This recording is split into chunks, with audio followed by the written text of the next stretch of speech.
കർത്താവിൻ്റെ വിലയേറിയ നാമത്തിന് പിന്നെയും മഹത്വം ഉണ്ടാകട്ടെ. ദൈവവചന പഠനത്തിനായി നമുക്ക് ഒരുമിച്ച് കൂടുവാൻ ദൈവം നമ്മെ വീണ്ടും സഹായിച്ചതോർത്ത് ദൈവത്തിന് നന്ദി പറയുന്നു. അപ്പോസ്തലനായിരുന്ന യോഹന്നാൻ എഴുതിയ 3-ാം ലേഖനമാണ് ഇന്ന് അല്പസമയത്തെ ധ്യാനത്തിനായി നമ്മൾ വേർതിരിക്കുന്നത്. അതിൻ്റെ 1 മുതൽ 8 വരെയുള്ളതായ വാക്യങ്ങളിൽ നിന്നാണ് ഒരു വ്യക്തിക്ക് വേണ്ടിയുള്ള ദൈവത്തിൻ്റെ സന്ദേശം എന്ന നിലയിലാണ് ഈ വേദഭാഗം നമ്മൾ പഠിക്കുവാൻ താല്പര്യപ്പെടുന്നത്. കഴിഞ്ഞ ആഴ്ചയിൽ നമ്മൾ ഒരു കുടുംബത്തോടുള്ള ബന്ധത്തിൽ ദൈവത്തിൻ്റെ സന്ദേശം എന്ന നിലയിൽ ചില കാര്യങ്ങൾ നമുക്ക് ധ്യാനിക്കുവാനിടയായി. ഇന്ന് അവിടെ ഗായോസ് എന്ന് പറയുന്ന ഒരു ദൈവഭക്തനായിരുന്ന മനുഷ്യൻ്റെ ജീവിതത്തെക്കുറിച്ച്, തൻ്റെ ജീവിതത്തിൽ കണ്ടതായിരിക്കുന്ന ചില പ്രത്യേകതകളെക്കുറിച്ച്, തൻ്റെ ജീവിതത്തിൽ നിന്നും ദൈവത്തിൻ്റെ ദാസന്മാർ ആഗ്രഹിക്കുന്ന കാര്യങ്ങൾ എന്താണ് എന്നതിനെക്കുറിച്ചുമുള്ള ചില കാര്യങ്ങളാണ് നമുക്ക് ഒരുമിച്ച് ചിന്തിക്കുവാൻ തക്കവണ്ണം ആഗ്രഹിക്കുന്നത്. അതിന് എൻ്റെ ഹൃദയത്തിലേക്ക് വന്ന ചിന്ത എന്ന് പറയുന്നത്, ദൈവത്തിൻ്റെ വിശുദ്ധന്മാരെ ശുശ്രൂഷിച്ചതിനാൽ സാക്ഷ്യം പ്രാപിച്ച ഗായോസ്. 1 മുതൽ 8 വരെയുള്ളതായ വാക്യങ്ങൾ വായിക്കുമ്പോൾ അത് നമുക്ക് വളരെ നന്നായിട്ട് മനസ്സിലാക്കുവാൻ കഴിയുന്ന ഒരു കാര്യമാണ്. ഞാൻ ഈ വേദഭാഗങ്ങൾ ധ്യാനിച്ചുകൊണ്ടിരുന്നപ്പോൾ ദൈവത്തിൻ്റെ ആത്മാവ് എന്നെ പ്രകാശിപ്പിച്ച ചില കാര്യങ്ങളാണ് പങ്കുവയ്ക്കുവാൻ താല്പര്യപ്പെടുന്നത്. അവിടെ നാം വായിച്ചതുപോലെ അവിടെ പല വാക്കുകൾ പറയുന്നുണ്ട്. ഞാനത് വിശദീകരിച്ച് പിന്നാലെ വന്നുകൊള്ളാം. അവൻ്റെ സത്യത്തിന് സാക്ഷ്യം പറഞ്ഞു, അതുപോലെ അവൻ്റെ വിശ്വസ്തതയ്ക്ക് സാക്ഷ്യമുണ്ടായി, അവൻ്റെ സ്നേഹത്തിന് സാക്ഷ്യമുണ്ടായി എന്ന് നമ്മൾ വായിക്കുന്നുണ്ട്. അപ്പോ നമുക്ക് ജീവിക്കുന്ന സാഹചര്യങ്ങളിൽ സാക്ഷ്യം പുലർത്തി ജീവിക്കുക എന്നത് വളരെ പ്രധാനപ്പെട്ടതായിരിക്കുന്ന ഒരു കാര്യമാണ്. സാക്ഷ്യമുള്ള ഒരു ജീവിതം, അല്ലെങ്കിൽ അതിൻ്റെ ഇംഗ്ലീഷ് വാക്ക് പറഞ്ഞാൽ കമൻഡേഷൻ അല്ലെങ്കിൽ ടെസ്റ്റിഫൈ എന്നൊക്കെയാണ് അതിൻ്റെ വാക്കുകൾ. സാക്ഷ്യപത്രം നൽകുക, അത് ദൈവത്തിൻ്റെ സഭയിൽ നിന്നും ദൈവത്തിൻ്റെ വിശുദ്ധന്മാരാലും ഒപ്പം തന്നെ ജാതികളാലും ദൈവമക്കളായിരിക്കുന്ന നമ്മുടെ ജീവിതം സാക്ഷ്യമുള്ളതായിരിക്കുക, അത് വളരെ പ്രധാനപ്പെട്ട ഒരു കാര്യമാണ്. നാം സാക്ഷ്യം പ്രാപിച്ച് ജീവിക്കേണ്ടത് കേവലം മരണത്തിന് ശേഷമല്ല, നാം ജീവിച്ചിരിക്കുമ്പോൾ തന്നെ വേണം നമ്മെക്കുറിച്ച് മറ്റുള്ളവർ സാക്ഷ്യം പറയുവാനായിട്ട്.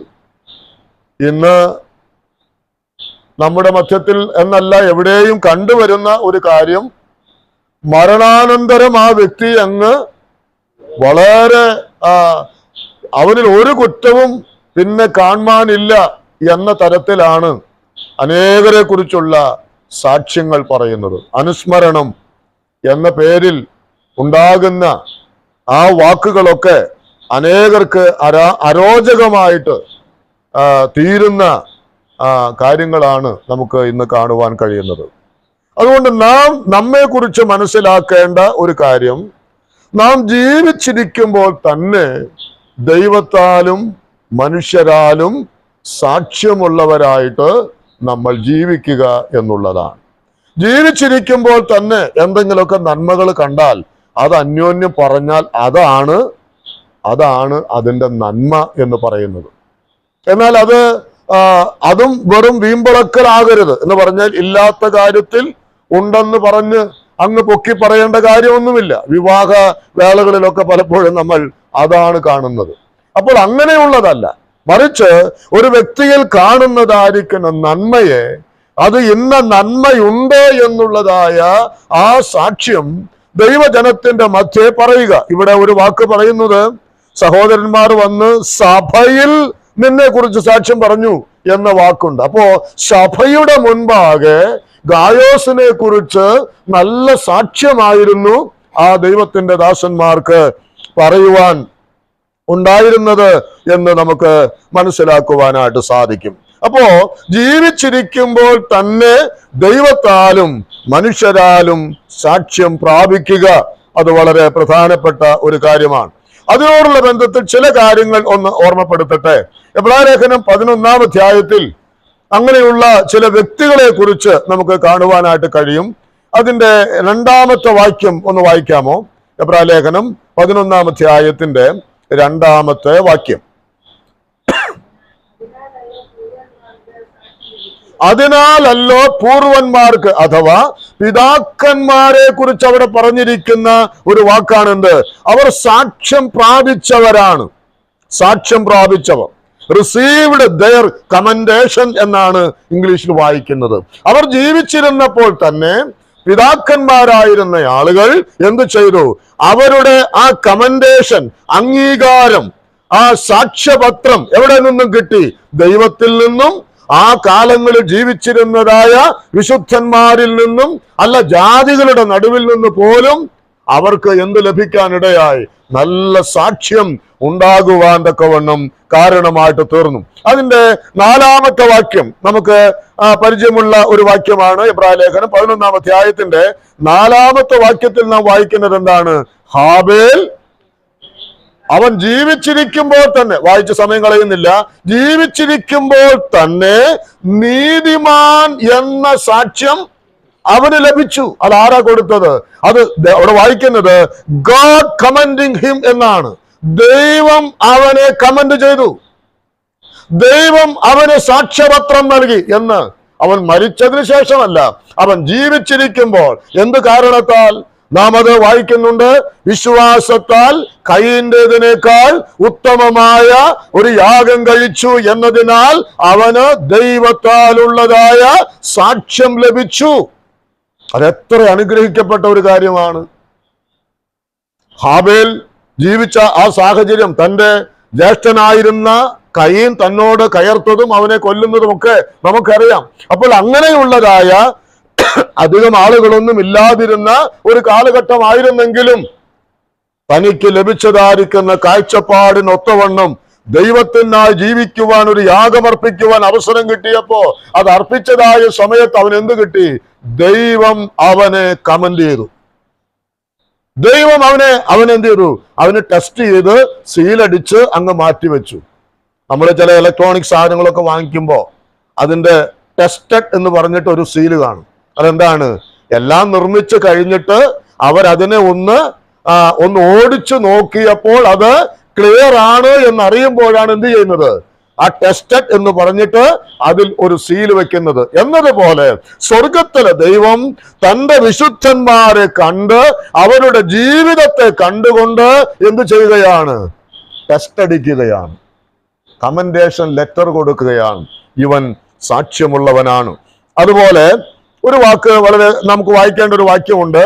എസ്തേറിന്റെ പുസ്തകം 10-ാം അധ്യായത്തിന്റെ അതിന്റെ 3-ാമത്തെ വാക്യം. എസ്തേറിന്റെ പുസ്തകം ഇയ്യോബിന് തൊട്ട് മുൻപുള്ള പുസ്തകമാണ് എസ്തേർ. അതിന്റെ 10-ാം അധ്യായത്തിന്റെ 3-ാമത്തെ വാക്യം നമുക്ക് ഒന്ന് വായിക്കാം. മൊർദെഖായിയെ കുറിച്ച് പറയുന്ന ഒരു വാക്യമാണ്. വളരെ പ്രചോദനം നൽകുന്ന ഒരു വാക്യമാണത്. ഒന്ന് വായിച്ചു കേൾക്കാം.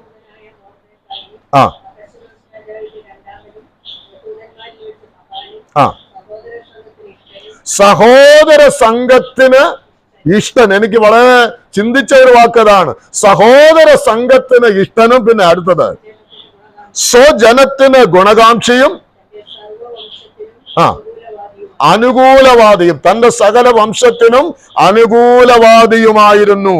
അവിടെ തന്റെ ആ ജനത്തിന്റെ മധ്യത്തിൽ, അവിടെ ആ വാക്കൊന്നുകൂടെ വായിക്കാമോ? രണ്ടാമത് പറഞ്ഞത് സഹോദര സംഘത്തിനെല്ലാം ഇഷ്ടനായിരുന്നു. ആ വാക്കാണ് സഹോദര സംഘത്തിന്.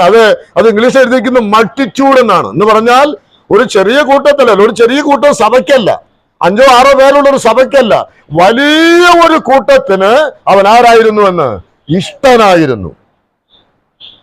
എന്റെ പൊന്നെ, അതൊക്കെ അങ്ങനെയൊക്കെ ഒരു സഹോദര സംഘത്തിൽ, ദൈവമക്കളുടെ മധ്യത്തിൽ ഒരു വ്യക്തി അവൻ ഇഷ്ടനാണ് എന്ന് അവനെ കുറിച്ച് ഒരു സാക്ഷ്യം പറയുക എന്നുള്ളത് അത്ര എളുപ്പമുള്ള കാര്യമൊന്നും അല്ല.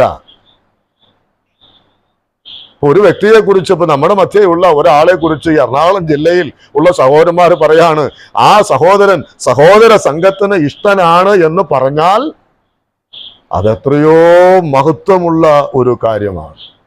നമ്മെക്കുറിച്ച് അങ്ങനെയൊക്കെ പറയാൻ പറ്റുമോ? ആരെങ്കിലും എന്നെ കുറിച്ചൊക്കെ അങ്ങനെ പറയോ? അങ്ങനെ പറയാൻ തക്കവണ്ണമുള്ള ഒരു ജീവിതം നമുക്കുണ്ടോ? അവിടെ വായിക്കുന്നത് പോലെ ഒരു വലിയ കൂട്ടത്തിന് താൻ ഇഷ്ടനായിരുന്നു. അതേപോലെ തന്നെ തന്റെ ജനത്തിന്റെ ഗുണം കാക്ഷിക്കുന്നവൻ, വെൽഫെയർ ഓഫ് ഹിസ് പീപ്പിൾ, തന്റെ ജനത്തിന്റെ ഗുണകാംക്ഷി, തന്റെ ജനത്തിന്റെ നന്മ മാത്രം ആഗ്രഹിച്ച് പ്രവർത്തിച്ചവൻ എന്നാണ് മൊർദെഖായിയെ കുറിച്ച് ആര് പറഞ്ഞത്? അന്നത്തെ ജനം പറഞ്ഞത്. ദൈവവചനത്തിൽ അത് രേഖപ്പെടുത്തിയത് തന്റെ ജനത്തിന്റെ നന്മയ്ക്ക് വേണ്ടി പ്രവർത്തിച്ചവൻ. പിന്നെയും ഒരു കാര്യം കൂടെ പറഞ്ഞത് എന്താണ്? ഒടുവിലത്തെ കാര്യം എന്താ പറഞ്ഞേ? സകല വംശങ്ങൾക്ക് എന്ന് പറഞ്ഞാൽ സ്വന്തം ജനത്തിന് മാത്രമല്ല, അല്ല അവിടെ എന്താ വായിക്കുന്നത്? സകല വംശത്തിനും അനുകൂലവാദി. അതിന് ഇംഗ്ലീഷിൽ കൊടുത്തിരിക്കുന്നത് എല്ലാവരോടും വളരെ സംയമനത്തോടുകൂടെ മിതത്വത്തോടുകൂടെ സംസാരിക്കുന്നവൻ, ഇടപെടുന്നവൻ. ജാതികൾക്ക് പോലും മൊർദെഖായിയെ കുറിച്ച് എന്ത് പറയാനില്ല, ഒരു സാക്ഷ്യക്കുറവ് പറയാനായിട്ടില്ല. അപ്പോ ദൈവത്തിന്റെ മുൻപാകെയും സ്വജാതിക്കാരുടെ മുമ്പാകെയും സ്വന്തം വംശത്തിന്റെ മുമ്പാകെയും മറ്റ് ജാതികളുടെ മുൻപാകെയും വലിയ സാക്ഷ്യമുണ്ടായിരുന്ന ഒരു വ്യക്തിത്വമായിരുന്നു ആര്? മൊർദെഖായി. അത് ഏറ്റവും എനിക്ക് ഇഷ്ടപ്പെട്ടത് സഹോദര സംഘത്തിന് ഇഷ്ടൻ, അവർക്ക് ഇഷ്ടപ്പെട്ട ഒരു സഹോദരൻ. നമ്മെ കുറിച്ച് അങ്ങനെ ഒരു സാക്ഷ്യം കേൾക്കുവാൻ നമ്മുടെ പ്രവർത്തികൾ അതിന് മുഖാന്തരമായിട്ട് തീരട്ടെ. അപ്പോസ്തല പ്രവൃത്തികൾ 16-ാം അധ്യായത്തിന്റെ 2-ാം വാക്യത്തിൽ അവിടെ തിമോത്തിയോസിനെ കുറിച്ച് പറയുന്ന ഒരു വാക്കുണ്ട്, സഹോദരന്മാരാൽ നല്ല സാക്ഷ്യം കൊണ്ടവനായ തിമോത്തിയോസ്. അതുകൊണ്ട് പൗലോസിന് അവനെ കണ്ടപ്പോ തന്നെ പറഞ്ഞു, ഇവൻ ഇനി എന്റെ കൂടെ പോരട്ടെ. അവിടെ സഹോദരന്മാരാൽ നല്ല സാക്ഷ്യം കൊണ്ടവനായ തിമോത്തിയോസ്. അവനെ കുറിച്ച് അത്ര നല്ല പാരമ്പര്യമുള്ള കുടുംബമൊന്നും ആയിരുന്നില്ല.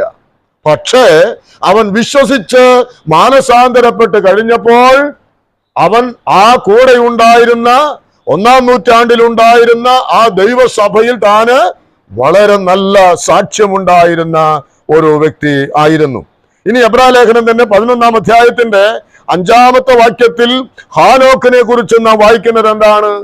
അവനെ കുറിച്ചും ദൈവം പറഞ്ഞ സാക്ഷ്യം എന്താണ്?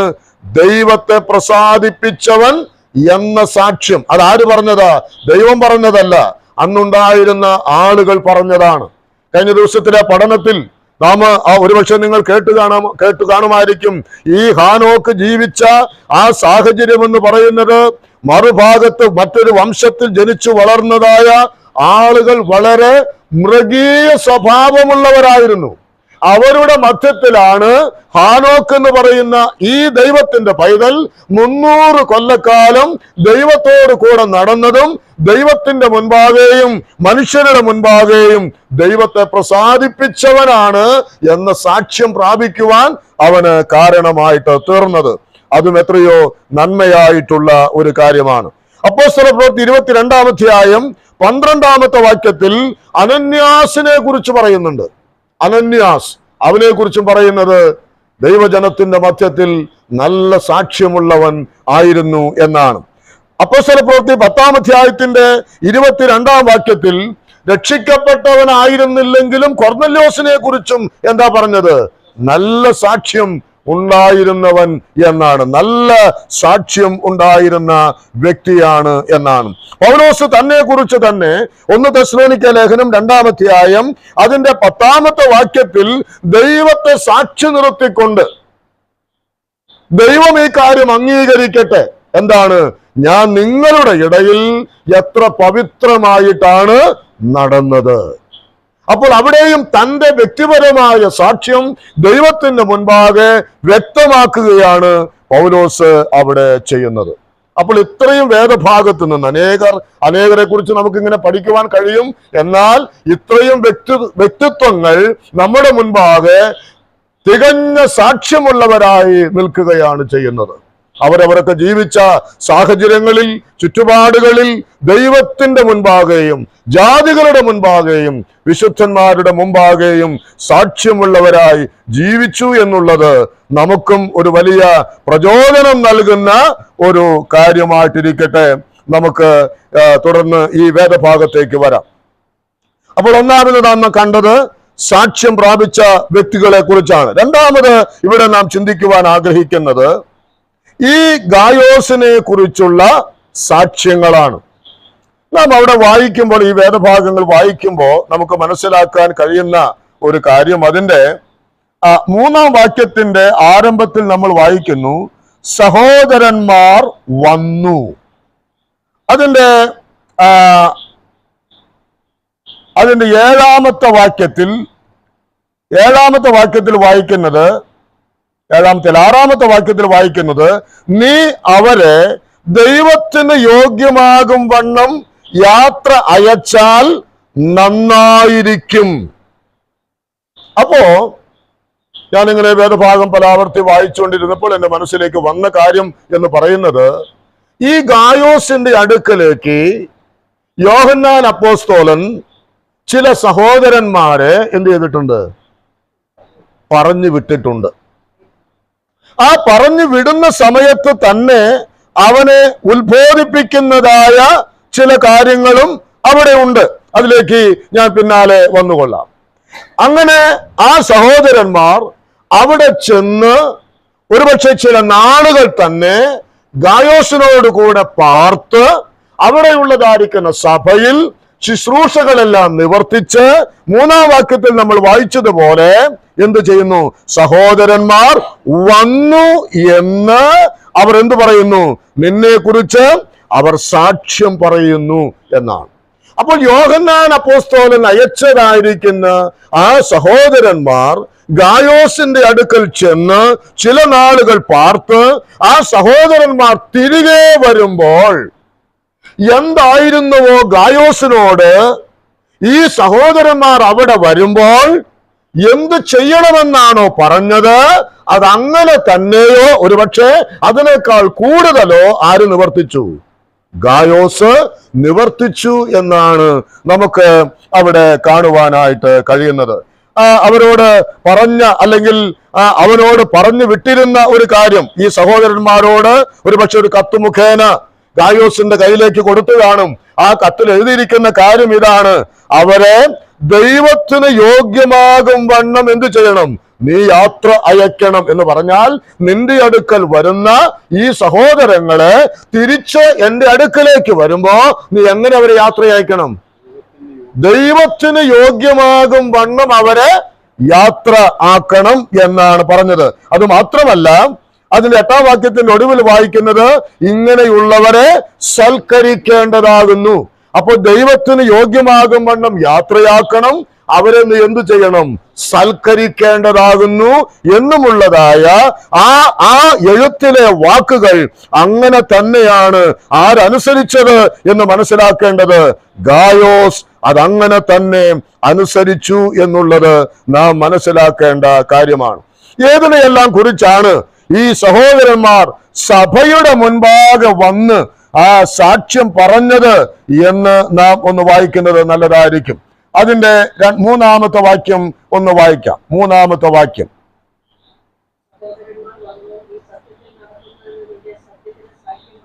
നീ സത്യത്തിൽ നടക്കുന്നു എന്ന് നിന്റെ സത്യത്തിന് സാക്ഷ്യം പറയുന്നു.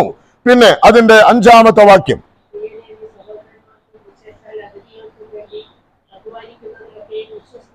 മതി, സഹോദരന്മാർക്കും വിശേഷാൽ അതിഥികൾക്കും വേണ്ടി അധ്വാനിക്കുന്നതിലൊക്കെയും നീ എന്ത് ചെയ്യുന്നു? വിശ്വസ്തത. അതിലും എന്തുണ്ട്? നല്ല സാക്ഷ്യം നിന്നെ കുറിച്ച് പറയാനുണ്ട്. 6-ാമത്തെ വാക്യം, അവർ സഭയുടെ മുൻപാകെ നിന്റെ സ്നേഹത്തിന് സാക്ഷ്യം പറഞ്ഞിരിക്കുന്നു. അപ്പോൾ ഈ സഹോദരന്മാർ ഗായോസിന്റെ അടുക്കൽ നിന്ന് തിരികെ വന്ന് വയോവൃദ്ധനായിരുന്ന യോഹന്നാൻ കൂടി വരുന്നതായ സ്ഥലം സഭയിൽ ഗായോസിനെ കുറിച്ച് സാക്ഷ്യം പറയുകയാണ്. അവൻ ആരാണ്? അവൻ സത്യത്തിൽ നടക്കുന്നവനാണ്. അവൻ ആരാണ്? അവൻ വിശുദ്ധന്മാരെ ശുശ്രൂഷിക്കുവാൻ വളരെ അധ്വാനം ചെയ്യുന്നവനാണ്. അവൻ ആരാണ്? അവൻ സ്നേഹത്തിൽ നടക്കുന്നവനാണ്. അവന്റെ സ്നേഹത്താൽ, നമ്മൾ പറയില്ലേ, സ്നേഹം കൊണ്ട് ഞങ്ങളെ അങ്ങ് വീർപ്പ് മുട്ടിച്ചു എന്നുള്ളത്. ചില വീടുകളിലൊക്കെ ചെന്നാൽ അങ്ങനെയാണ്.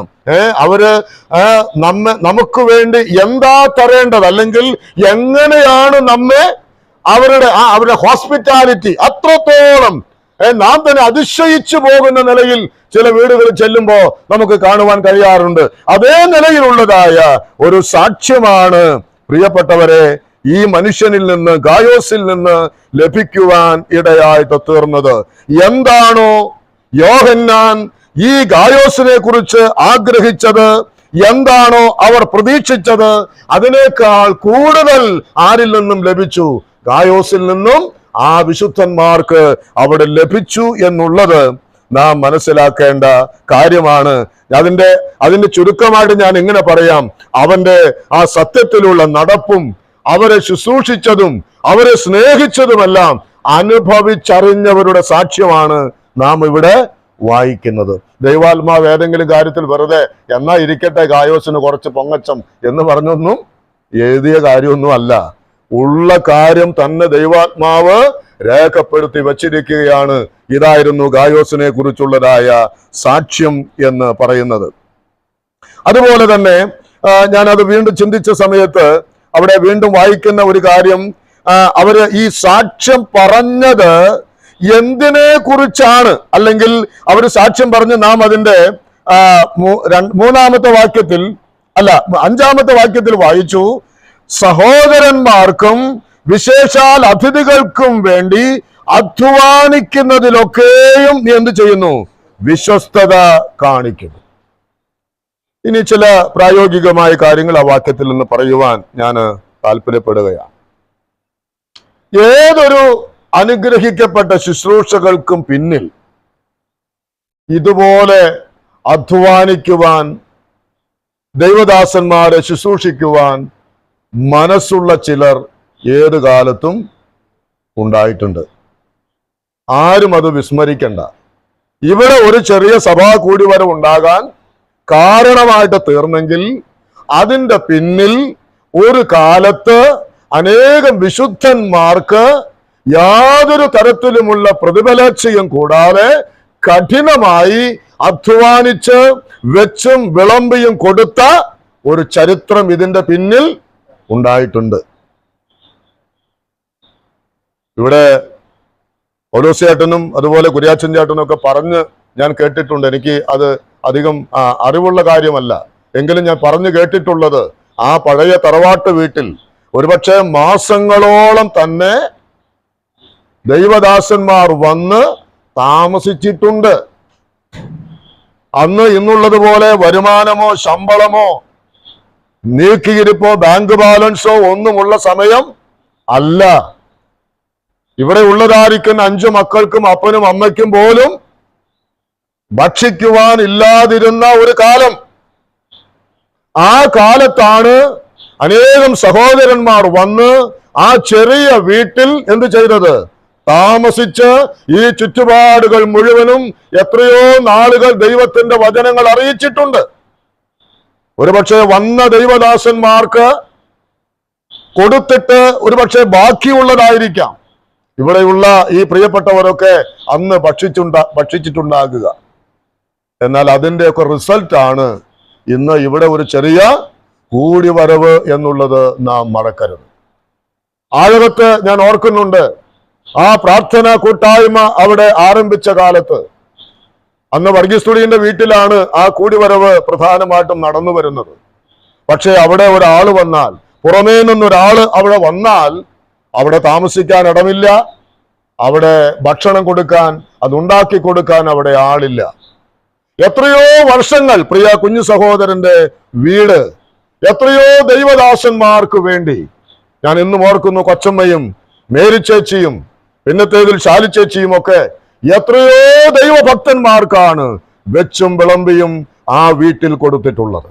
ആഴകത്ത് നടന്ന ഇന്ന് ആഴകത്തൊരു കൂടിവരവുണ്ടെങ്കിൽ, അനേകർ അവിടെ രക്ഷയിലേക്ക് വരുവാൻ കാരണമായിട്ടുണ്ടെങ്കിൽ, അനേകരുടെ അധ്വാനം അതിന്റെ പുറകിൽ ഉണ്ടായിട്ടുണ്ട്. അനേക വിശുദ്ധന്മാർ കിടന്നുറങ്ങിയ, ഭക്ഷണം കഴിച്ച, വിശ്രമിച്ച ഒരു വീടാണ് പ്രിയ കുഞ്ഞു സഹോദരന്റെ ഭവനം എന്ന് പറയുന്നത്. ആ നിലയിൽ ഓരോ ദേശത്തേക്ക് നാം നോക്കിയാലും നമ്മുടെയൊക്കെ ഒരു കാലത്ത് നമ്മളൊക്കെ ദൈവദാസന്മാരെ സ്വീകരിക്കുന്നതിൽ, അവർക്ക് വേണ്ടി വെച്ചു വിളമ്പി കൊടുക്കുന്നതിൽ ഒരു മടിയും നമുക്കുണ്ടായിരുന്നില്ല. എന്നാൽ ഇന്ന് വളരെ ദുഃഖകരമാണ്, ഇന്ന് വളരെ സങ്കടകരമാണ്.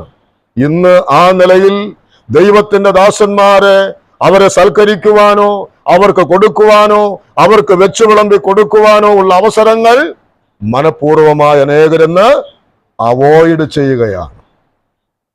ഇന്ന് സാധിക്കാഞ്ഞിട്ടല്ല, ഇന്ന് വീട്ടിൽ കിടന്നുറങ്ങാൻ മുറികളില്ലാഞ്ഞിട്ടല്ല, അവർക്ക് ഭക്ഷണം ഉണ്ടാക്കി കൊടുക്കാൻ പറ്റാഞ്ഞിട്ടല്ല, കയ്യിൽ പൈസ ഇല്ലാഞ്ഞിട്ടല്ല. ഒരു മനസ്സുണ്ടല്ലോ, ആ മനസ്സിന്നില്ല. അതനേകരുടെ നഷ്ടമായിരിക്കുകയാണ്. പ്രിയപ്പെട്ടവരെ, അതിലേക്കാണ് ആ സാക്ഷ്യം നമുക്കുണ്ടാകേണ്ടതിന്റെ ആവശ്യമുണ്ട്. നമ്മുടെയൊക്കെ വീടുകൾ, നമ്മുടെയൊക്കെ അധ്വാന ഫലങ്ങൾ നാം കർത്താവിന്റെ വേലയ്ക്ക് വേണ്ടി, ദൈവദാസന്മാർക്ക് വേണ്ടി അത് ചെലവഴിക്കുന്നതിൽ മടി കാണിക്കുന്ന ഒരു തലമുറയിൽ നിന്ന് നാം വ്യത്യസ്തരാകണം. പണ്ട് ചാണകം മെഴുകിയ തറ അതൊന്നും മുഷിയുന്ന ആർക്കും പരാതിയില്ല. പക്ഷെ ഇന്ന് മൊസൈക്കും മാർബിളും ഗ്രാനൈറ്റും ഒക്കെ വന്നപ്പോ എന്തായി? ആരെങ്കിലുമൊക്കെ വന്ന് കിടന്നാൽ പിന്നെ അത് പ്രശ്നമായി, പിന്നെ അത് അലക്കണം, പിടിക്കണം, പിന്നെ അത് മുഷിഞ്ഞു പൊടിയായി, ഇന്ന് വെക്കാനും പറ്റില്ല, സാധിക്കില്ല. ഇതൊക്കെയാണ് നമ്മുടെ കംപ്ലൈന്റുകൾ. അല്ലെങ്കിൽ നമ്മൾ പരിമിതി പറയുകയാണ്. അല്ല, ഇങ്ങനെയൊക്കെ ആണെങ്കിലും നമ്മുടെ ആരെങ്കിലുമൊക്കെ ബന്ധുമിത്രാദികൾ കയറി വന്നാലോ വല്ല കുഴപ്പമുണ്ടോ? അവർക്കൊക്കെ നമ്മൾ ആവശ്യത്തിന് എന്നും ചെയ്യുവാൻ നമ്മൾ തയ്യാറുള്ളവരാ. പക്ഷെ ആരെയാ തടുക്കുന്നത്? കർത്താവിന്റെ വേലക്കാരെ, കർത്താവിന്റെ വേലയ്ക്ക് വേണ്ടിയുള്ള എന്റെ കുടുംബം, ആ വേലയ്ക്കുള്ളതായിരിക്കുന്ന എന്റെ അധ്വാനം, അവിടെയാണ് തടസ്സം, അതിനാണ് മടി. ബാക്കി എല്ലാ കാര്യത്തിനും എന്റെ വീട് തുറന്നിരിക്കുന്നുണ്ട്. പക്ഷെ ആർക്കും ഓപ്പണിംഗ് ഇല്ല, ദൈവമക്കൾക്കില്ല, കർത്താവിന്റെ വേലക്കാർക്കില്ല. അവിടെയാണ് ഈ ഗായോസ് നമ്മുടെ മുമ്പിൽ ഒരു നല്ല മാതൃക ആയിരിക്കുന്നത്. എന്തിനാ? നമ്മുടെ കൺമുമ്പിൽ തന്നെയുള്ളതായിരിക്കുന്ന കുടുംബങ്ങൾ അതിന് സാക്ഷ്യമല്ലേ, അതിന് നമ്മൾ അനുഭവസ്ഥരല്ലേ? എന്നാൽ ഇതൊന്നും പലപ്പോഴും നമ്മൾ ഇന്ന് ഓർക്കുന്നില്ല, അതൊക്കെ അങ്ങ് മറന്നുപോയി. ഇന്ന് നമ്മയൊക്കെ അനുഗ്രഹിച്ചതിന്റെ പിന്നിൽ അന്ന് ചെയ്തതായ അധ്വാനമാണ്, അന്ന് പട്ടിണി കിടന്നും ദൈവദാസന്മാർക്ക് വിളമ്പി കൊടുത്തതിന്റെ നന്മയാണ് ഇന്ന് അനുഭവിക്കുന്നതെന്ന് പലപ്പോഴും നമ്മൾ ഓർക്കുന്നില്ല. ഇന്ന് നമ്മൾ പറയുന്നു, ഞാൻ പണിയെടുത്തു, ഞാൻ ഉണ്ടാക്കി, ഞാൻ പണിതു, ഇന്ന് ഞാൻ തീരുമാനിക്കും എന്ത് ചെയ്യണമെന്ന്. അന്ന് അങ്ങനെ ആയിരുന്നില്ല.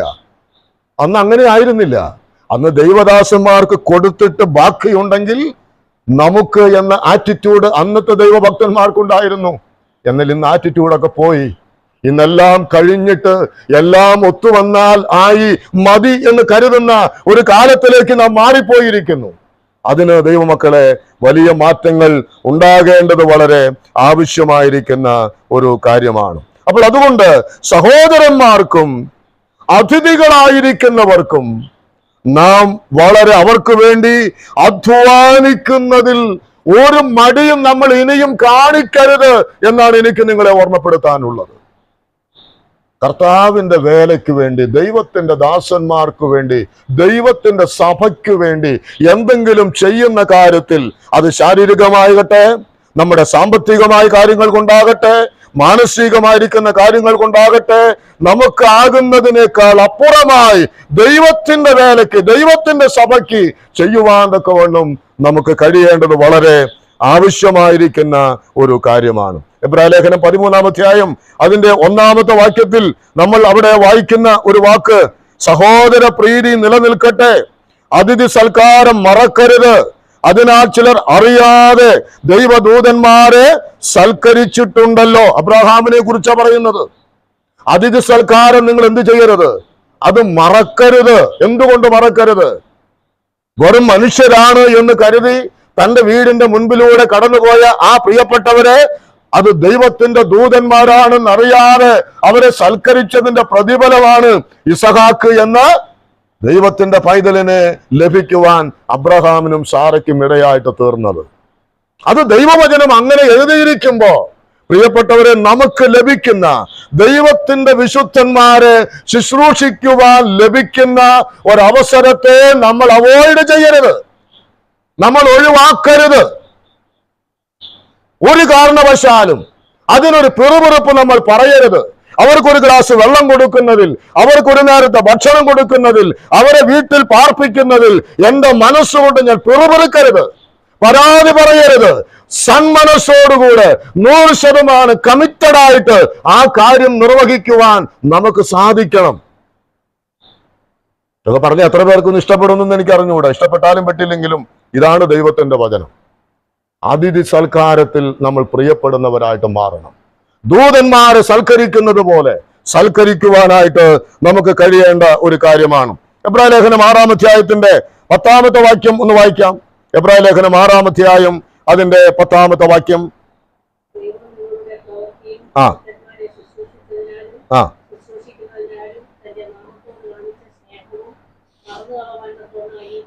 മതി അവിടെ വായിക്കുന്നത്, ദൈവം നിങ്ങളുടെ പ്രവൃത്തിയും വിശുദ്ധന്മാരെ ശുശ്രൂഷിച്ചതിനാലും ശുശ്രൂഷിക്കുന്നതിനാലും. അടുത്ത വാക്കേതാണ്? തന്റെ നാമത്തോട് കാണിച്ച സ്നേഹം. അപ്പോൾ വിശുദ്ധന്മാരെ നമ്മൾ ശുശ്രൂഷിക്കുമ്പോൾ അവർക്ക് വേണ്ടി നമ്മൾ എന്തെങ്കിലും ചെയ്താൽ അത് ആർക്കാ ഉള്ളതാ? അത് ദൈവത്തിനുള്ളത്. തന്റെ നാമത്തോട് കാണിച്ച സ്നേഹമാണ്. ഇന്ന് എന്തേ ഇതിന് കഴിയാത്തത്? ഏതിന് കഴിയാത്തത്? വിശുദ്ധന്മാരെ, ദൈവമക്കളെ സൽക്കരിക്കുന്ന കാര്യത്തിൽ പുറകോട്ട് മാറുന്നതിന്റെ കാരണം എന്താണ്? ദൈവത്തോടുള്ളതായ സ്നേഹം കുറഞ്ഞു പോയിരിക്കുന്നു എന്നത് തന്നെയാണ് അതിന്റെ കാരണം. വേറെ ഒരു കാരണവും തേടി പോകേണ്ടതില്ല. ദൈവത്തെ ആഴമായി സ്നേഹിക്കുന്നു എങ്കിൽ പ്രിയപ്പെട്ടവരെ, ദൈവത്തിന്റെ ദാസന്മാരെ, ദൈവത്തിന്റെ വേലക്കാരെ മാനിക്കുവാനും കൊടുക്കുവാനും സൽക്കരിക്കുവാനും കഴിയുമെന്നുള്ളത് വ്യക്തമാണ്. അടുത്ത വാക്കെന്താ നമ്മൾ വായിക്കുന്നത്? ആ സ്നേഹം മറന്ന് കളവാൻ തക്കവണ്ണം അനീതിയുള്ളവനല്ല നമ്മുടെ ദൈവം. ദൈവം ആർക്കും കടക്കാരനല്ല.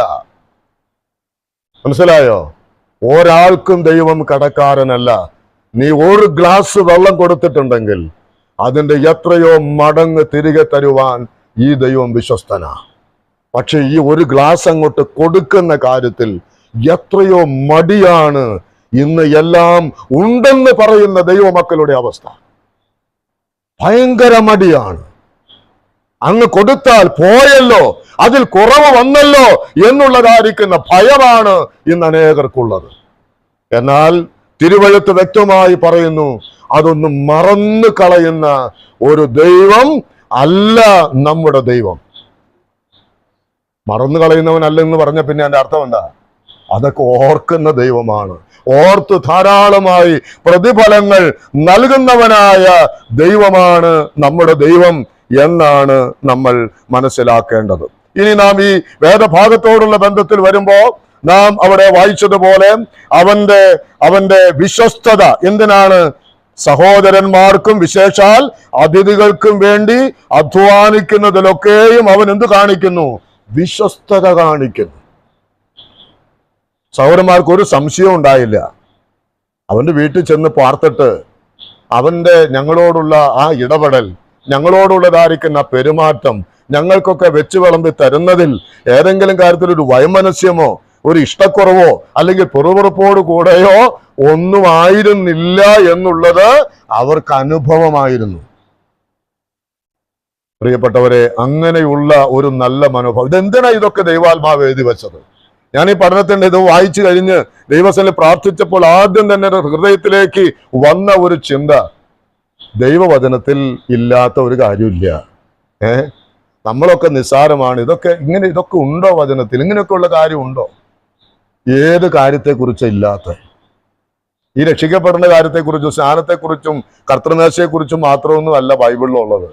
നമ്മുടെ ദൈനംദിനമായിരിക്കുന്ന ജീവിതത്തോടുള്ള ബന്ധത്തിൽ ചെറുതും വലുതുമായിരിക്കുന്ന എല്ലാ കാര്യങ്ങളെക്കുറിച്ചും ഈ ദൈവവചനത്തിലുണ്ട്. അതുകൊണ്ടല്ലേ എഴുതിയിരിക്കുന്നത്, തിരുവചനത്തിൽ വായിച്ചു നോക്കുക, അതിലൊന്നും കാണാതെ വരികയില്ല. എല്ലാ കാര്യത്തിനും എന്തിലാ നമുക്ക് ഒരു ഉപദേശം വേണ്ടത്? ഏത് കാര്യത്തിലാ നമുക്കൊരു ഒരു തിരിച്ചറിവ് വേണ്ടത്? അതെല്ലാം ദൈവവചനത്തിൽ നമുക്ക് കാണുവാനായിട്ട് കഴിയും. ഇതാ വിശുദ്ധന്മാർ നമ്മുടെ വീട്ടിലേക്ക് വരുമ്പോ, ചില ദിവസം താമസിക്കേണ്ടി വരുമ്പോ അവരോടുള്ളതായിരിക്കുന്ന ആ ഏർപ്പെടലുകൾ എങ്ങനെയാകണമെന്നതും എവിടെ ഉണ്ട്? ദൈവവചനത്തിൽ അത് കൃത്യമായി രേഖപ്പെടുത്തി വച്ചിരിക്കുകയാണ്. ഇവിടെ നമ്മൾ വായിക്കുന്ന ഒരു കാര്യം, അവിടെ 6-ാമത്തെ വാക്യത്തിൽ നമ്മൾ വായിച്ചു, അവർ സഭയുടെ മുൻപാകെ നിന്റെ സ്നേഹത്തിന് സാക്ഷ്യം പറഞ്ഞിരിക്കുന്നു. നീ അവരെ ദൈവത്തിന് യോഗ്യമാകും വണ്ണം യാത്ര അയച്ചാൽ നന്നായിരിക്കും. ദൈവത്തിന് യോഗ്യമാകും വണ്ണം യാത്ര അയക്കുക എന്ന് പറഞ്ഞിട്ട് അടുത്ത വാക്കുകൂടെ, തിരുനാമ നിമിത്തമല്ലോ അവർ ജാതികളോട് ഒന്നും വാങ്ങാതെ പുറപ്പെട്ടത്. ഒരു കാര്യം നമ്മൾ മനസ്സിലാക്കണം, ദൈവത്തിന്റെ ദാസന്മാർ ജീവിക്കേണ്ടത് ജാതികൾ വല്ലതും തരുന്നത് കൊണ്ടല്ല.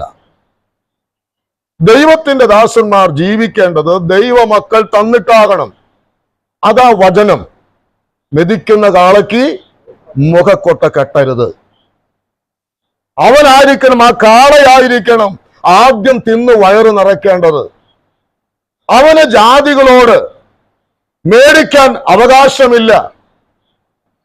പ്രിയപ്പെട്ടവരെ, ഒരുപക്ഷെ കർത്താവിന്റെ വേലക്കാരുടെ ബന്ധുമിത്രാദികൾ ഒക്കെ ഭയങ്കര പണക്കാരായിരിക്കും.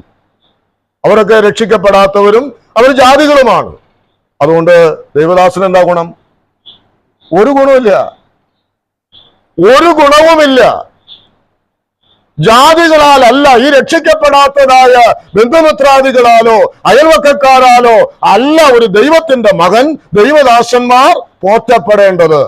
അവർ പോറ്റപ്പെടേണ്ടത് ആരാലാണ്? ദൈവത്തിന്റെ സഭയാൽ അവർ പോറ്റപ്പെടണം. അതാണ് ഇവിടെ വായിക്കുന്നത്. ജാതികളോട് ഒന്നും വാങ്ങാതെ പുറപ്പെട്ടു. കാരണം എന്താ? തിരുനാമ നിമിത്തം. അപ്പോൾ അങ്ങനെ പുറപ്പെട്ടു വന്നതായ അവരെ നീ യാത്രയാക്കുമ്പോൾ എങ്ങനെ യാത്രയാക്കണമെന്ന് അവിടെ വായിച്ചതുപോലെ ദൈവത്തിന് യോഗ്യമാകും വണ്ണം അവരെ നീ യാത്രയാക്കണം എന്ന് പറഞ്ഞാൽ അതിന്റെ അർത്ഥം എന്താ? അവർക്ക് യാത്രയ്ക്ക് ആവശ്യമായിരിക്കുന്നത് നീ കൊടുക്കണം. അവരെ വെറും കൈയോടെ നിന്റെ വീട്ടിൽ നിന്ന് പറഞ്ഞയക്കരുത്. അവർ തിരിച്ചു വരുമ്പോൾ അവരുടെ കൈവശത്തിൽ നിനക്ക് കൊടുക്കുവാൻ എന്തെങ്കിലും വേണം. അതാണ് അവനോട് പറഞ്ഞത്, ഈ യോഹന്നാൻ ഗായോസിനോട് പറഞ്ഞത്. അവർ വന്ന് സഭയുടെ മുൻപാകെ അവന്റെ സ്നേഹത്തിന് സാക്ഷ്യം പറഞ്ഞു എന്ന് പറഞ്ഞാൽ അപ്പോൾ അതിന്റെ അർത്ഥം എന്താണ്? ജാതികളോടൊന്നും മേടിക്കേണ്ട ഗതികേട് ആർക്ക് വന്നില്ല? ആ ദൈവദാസന്മാർക്ക് വന്നില്ല. അവർക്ക് ആര് കൊടുത്തു വിട്ടു? ഗായോസ് അവർക്ക് വേണ്ടതെല്ലാം കൊടുത്തു വിട്ടു എന്നാണ് നമ്മൾ വായിക്കുന്നത്. കൊരിന്ത്യ ലേഖനത്തിൽ നമ്മളൊക്കെ കഴിഞ്ഞ നാളുകൾ പഠിച്ച കാര്യമാണ്. പൗലോസ് പറയുന്നുണ്ട്, ആ ഭാഗത്താണ് മെതിക്കുന്ന കാളയ്ക്ക് മുഖക്കൊട്ട കെട്ടരുത് എന്നൊക്കെ പറയുന്നത്. പ്രിയപ്പെട്ടവരെ, ദൈവദാസന്മാരെ മാനിക്കേണ്ടത് ദൈവസഭയുടെ കടപ്പാടാണ്. അത് അവർ നിവർത്തിക്കേണ്ട ഒരു വലിയ ശുശ്രൂഷയാണ് എന്നുള്ളത് നാം മനസ്സിലാക്കണം. അതുകൊണ്ട് അവിടെ പറയുന്ന ഒരു കാര്യം എന്താണ്? 8-ാമത്തെ വാക്യത്തിൽ, ആകയാൽ നാം സത്യത്തിന് കൂട്ടുവേലക്കാരാകേണ്ടതിന് ഇങ്ങനെയുള്ളവരെ എന്ത് ചെയ്യണം? എന്തിന് കൂട്ടുവേലക്കാരാകേണ്ടതിന്? സത്യത്തിന് കൂട്ടുവേലക്കാരാകേണ്ടതിന്. അപ്പോൾ ദൈവദാസന്മാർക്ക് വേണ്ടി ഈ ഗായോസ് കൊടുത്തത് ഈ സഹോദരന്മാർ ചെയ്ത വേലയ്ക്ക് തുല്യമായിട്ട് ആര് കണക്കിട്ടു? ദൈവം കണക്കിട്ടു. പഴയ നിയമത്തിൽ നമ്മൾ വായിക്കുന്നത് പോലെ യുദ്ധം ചെയ്യാൻ പോയവനും ആയുധങ്ങൾ സൂക്ഷിച്ചു വെച്ചവനും വീതം വെച്ചപ്പോൾ ഒരേപോലെ എന്നതുപോലെ നാം ഓർക്കണം. ഞാൻ വേല ഒന്നും ചെയ്യുന്നില്ല, ഭവനസന്ദർശനത്തിന് പോകുന്നില്ല, ആത്മാക്കളെ നേടുന്നില്ല, ആരോടും സുവിശേഷം പറയുന്നില്ല, ഈ വെച്ച് വിളമ്പി വരുന്നവർക്കൊക്കെ കൊടുത്തിട്ട് എനിക്ക് എന്ത് കിട്ടാനാ? എന്ത് കിട്ടും? തുല്യമായിരിക്കുന്ന വേതനം കിട്ടും. അതാണ് ഇതിന്റെ വചനമാണ് അതിന് തെളിവ്. സത്യത്തിന് കൂട്ടുവേലക്കാരാകേണ്ടതിന് ഇങ്ങനെയുള്ളവരെ സൽക്കരിക്കണം. അപ്പൊ സൽക്കരിക്കാതെ പോയാലോ ആ കൂട്ടുവേലക്കാരല്ല. മനസ്സിലായോ? നാം നേരത്തെ വായിച്ചതുപോലെ തന്റെ നാമത്തോട് കാണിച്ച സ്നേഹം, വിശുദ്ധന്മാരെ ശുശ്രൂഷിക്കുമ്പോൾ അത് ആരോട് കാണിക്കുന്ന സ്നേഹം? ദൈവത്തോട് കാണിക്കുന്ന സ്നേഹം. വിശുദ്ധന്മാരെ ശുശ്രൂഷിക്കുമ്പോൾ അത് വേലയ്ക്ക് കൂട്ടുവേലക്കാർ എന്ന അവസ്ഥയിലേക്ക് വരുന്നു. എന്റെ പ്രിയ ദൈവമക്കളെ, ഇനിയെങ്കിലും ഇതൊന്ന് ചെയ്തുകൂടെ? നമ്മൾ ആരും ഇതൊന്നും ചെയ്യുന്നില്ല എന്നുള്ള അർത്ഥത്തിലല്ല, ഇതിൽ നമ്മൾ വർദ്ധിച്ചു വരാൻ വേണ്ടിയിട്ടാണ്.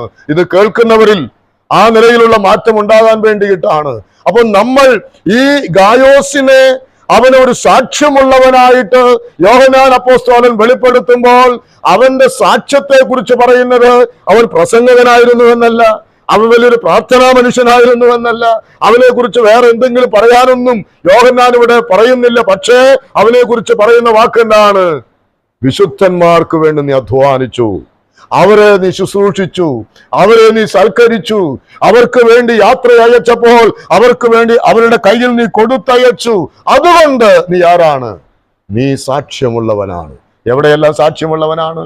ദൈവജനത്തിന്റെ മധ്യത്തിൽ അവൻ സാക്ഷ്യം ഉള്ളവനാണ്. ഞാൻ എൻ്റെ വാക്കുകൾ അവസാനിപ്പിക്കുന്ന ഒരു വാക്കുകൂടെ പറഞ്ഞ് അവസാനിപ്പിക്കട്ടെ. അതിന്റെ 2-ാമത്തെ വാക്യം ഒന്ന് വായിച്ചേ. അതിന്റെ 2-ാം വാക്യം.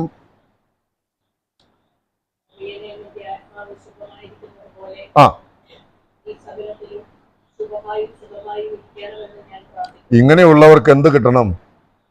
എന്താ യോഹന്നാൻ പ്രാർത്ഥിക്കുന്നത്? ഒരു ദീർഘായുസ്, ചുരുക്കം പറഞ്ഞ അങ്ങനെ. നിന്റെ ആത്മാവ് ഇപ്പോ എങ്ങനെയാണ്? നിന്റെ ആത്മാവ് കൊള്ളാം. നിന്റെ ആത്മാവ് എന്താണ്?